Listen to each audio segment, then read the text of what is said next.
Hi, this is Mr. Shumway. This video clip explains this kind of an introduction to scientific notation.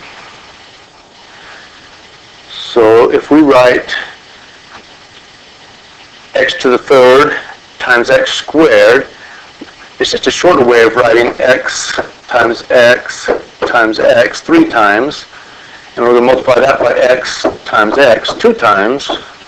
So really we're multiplying x by itself 3 times. 3 plus 2, which is 5 times. So we write that as x to the 5th power. Now x to the 5th raised to the 3rd power, all that means is x times itself 5 times times 3 times. So we'll write x 5 times 3 times. And so you can think of those as being in parentheses or whatever, but groups of 5, and we're going to multiply.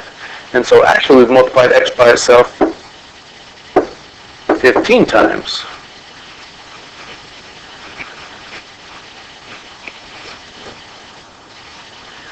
So we have 6 times 10 to the 4th.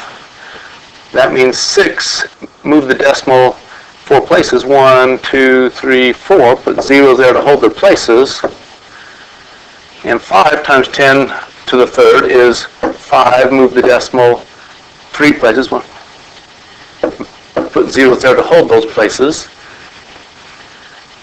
So we could do that on a calculator, but if we just do this by hand, then 6 times 5 is 30, and 10 to the 4th times 10 to the 3rd is 10 to the 7th. Can you see there's 1, 2, 3, 4, 5, 6, 7 zeros there? So after the 30 there will be 7 more zeros. If we were to write that, we would write 3, 0, and then we'll move the decimal 7 places. 1, 2, 3, 4, 5, 6, 7.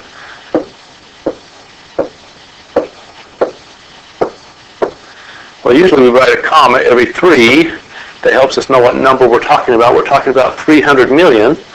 Answering on the computer, it's not asking for the commas. It just needs the 3 with 8 zeros, 30 with 7 zeros. X to the 5th divided by x squared. Well, that's just x times itself 5 times divided by x times itself. Well, x divided by x is 1. X divided by x is 1. So 1 times x times itself 3 times is just x times itself 3 times. X to the 3rd. Okay, so now we're going to put multiplication of scientific notation together with the division. So 3 times 6 is 18. 10 to the 2nd times 10 to the 5th is 10 to the 7th. So 18 with 7 zeros. We're going to divide that by 2 times 10 to the 3rd. Well, 18 divided by 2 is 9. Half of 18 is 9. 7 zeros cancel out 3 zeros, so it just leaves us 4 zeros. So 10 to the 4th. And so we would write that as 9, and then move the decimal 4 places. 1, 2, 3, 4. So that number is 90,000. Actually, the computer will accept, which means these are, you can see how those relate to each other, but you can just write it like this on your Canvas quiz.